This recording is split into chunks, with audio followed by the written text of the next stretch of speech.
As of 2019, 162 African Americans have served in Congress. This includes 146 representatives, 6 delegates, and 9 senators. Only one African American has served in both chambers. These numbers could not have been possible without these first African Americans who ran for U.S. office, even in times when it may have been difficult to do so. In recognition of their contributions, I want to honor Hiram Road Revels and Joseph Rainey, as well as Shirley Chisholm and Barack Obama. Hiram Revels was born free in North Carolina on September 27, 1827, but spent most of his life in the North. In 1845, Revels was ordained as a minister in the African Methodist Episcopal Church and began preaching throughout the Midwest. He went on to study religion at Knox College in Illinois until 1857, using his degree to become a minister in Maryland. Revels' military service began during the American Civil War, where he served as a chaplain in the U.S. Army. During Reconstruction, he was elected as an alderman in Natchez and went on to represent Adams County in Mississippi State Senate as a Republican. Upon his predecessor's withdrawal from the Senate, Revels was elected to fill the seat in the U.S. Senate.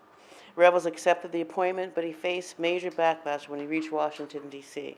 Southern Democrats opposed him being seated due to his race and engaged in debates over the issue. After days of arguments from both sides, Hiram Revels of Mississippi became the first African American sworn in to serve in the Senate on February 23, 1870, just 150 years ago this week.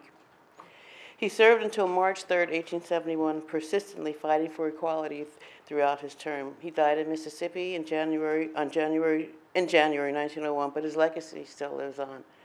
Joseph Rainey was born into slavery on June 21, 1832 in Georgetown, South Carolina.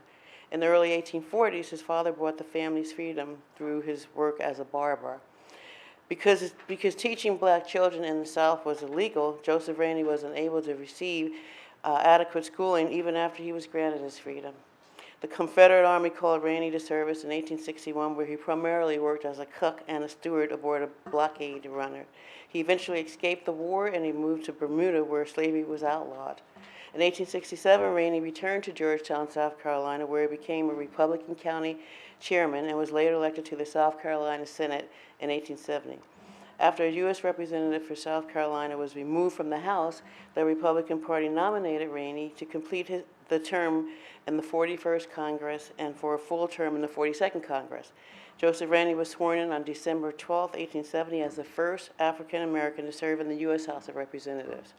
Initially, Rainey gained major recognition for his work on the Committee on Freedmen's Affairs, where he argued the federal troops should protect Southern blacks from the recently organized Ku Klux Klan. After his idea was codified as the Ku Klux Klan Act by President Grant, he received letters written from white supremacy organizations threatening his life. Despite the advances by terrorist organizations, Rainey remained on course. He continued to advocate for policies which ensured justice for people of color throughout his term, focusing on desegregation of public schools, chairing the Committee on Indian Affairs, and resisting legislation which would restrict the influx of Asian immigrants in the United States. In May 1874, Rainey became the first African American to preside over the House of Representatives as Speaker pro tempore. While this progress was welcomed by some, the climate of the debate surrounding racial equality was as hot as ever in the South. In mid-1878, Rainey warned President Hayes of increasing violence and rhetoric meant to limit the African American vote in South Carolina. It is no coincidence that this year, Rainey lost his seat to John Richardson, a Southern Democrat who advocated for segregation and the disenfranchisement of black people. Rainey died in his hometown of Georgetown on August 1, 1887. I also want to acknowledge not only the first African American to win a nomination for U.S. President, but also the first African American to run for U.S. President, Shirley Chisholm. She was the first African American on a major party ticket to run for President of the United States. Chisholm was not only the first African American to run for president, she was also the first black woman elected to the U.S. Congress. Born in New York in 1924, she graduated from Brooklyn College, and she went on to become an educator and state legislator. She continued to serve 7 terms representing New York's 12th Congressional District from 1969 to 1983. She ran for president in 1972 as a Democratic candidate. While her run was not successful, her efforts were influential in paving the way for future African American candidates and women candidates alike. Chisholm died in 2008, but her legacy lives on. After her death, she was awarded the Presidential Medal of Freedom by President Barack Obama in 2015. Barack Obama was born on August 4, 1961 in Hawaii. After his parents' divorce, Obama moved to Indonesia with his mother and his half-sister. Obama graduated from the Punahou Academy in Hawaii in 1979 with academic honors. While he succeeded in school, he was always aware of his differences to his peers. His race was not easily forgettable in an academy with only 3 other African American students. Obama graduated from Columbia University in New York City with a degree in political science in 1983, and he went on to work as a community organizer in Southside Chicago thereafter. In 1991, Obama graduated magna cum laude from Harvard Law School, only after being elected the first African American editor of the Harvard Law Review and meeting his future wife, Michelle.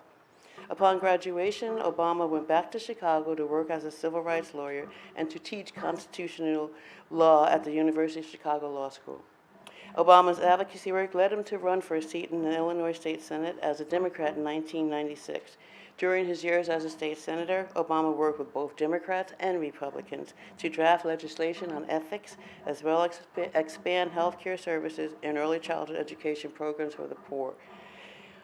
Encouraged by poll numbers, Obama decided to run for the U.S. Senate seat in 2004 Democratic primary in efforts to expand his advocacy in a larger arena.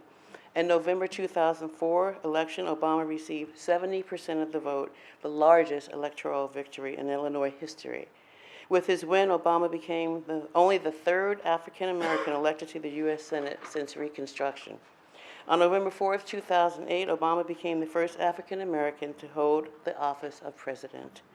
During his first term as president, Obama worked to expand health care insurance for children and provide legal protection for women seeking equal pay. In response to the market crash of 2008, a $787 billion stimulus bill was passed. Housing and credit markets were put on life support, and a market-based plan to buy U.S. banks' toxic assets was introduced.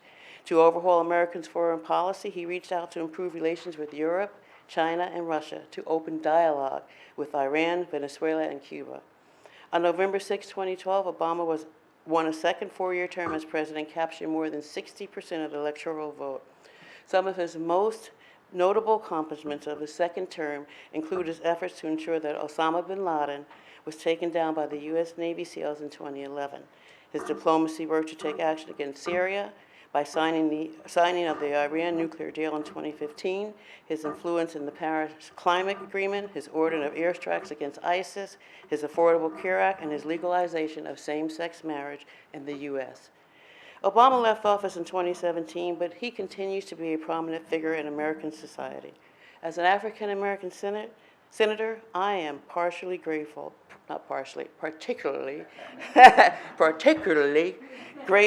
for the way that these leaders paved the way for me to be here. I'm continually amazed at the resilience of our people and their ability to create changes which benefit the United States.